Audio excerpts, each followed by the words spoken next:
Hi, this is Roger, thanks for dropping by. The man is out bringing the tree down at the moment, which means the chainsaw is on and off.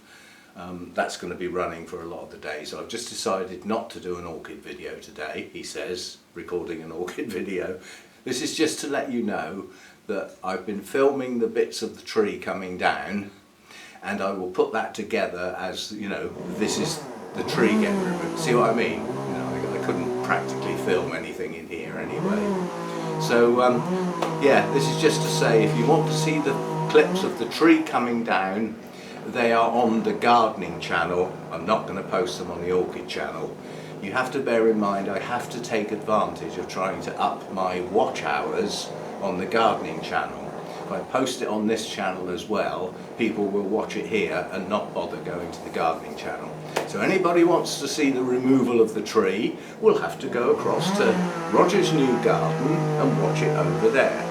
And I will see you tomorrow for something orchid related when it's a bit quieter. See you tomorrow.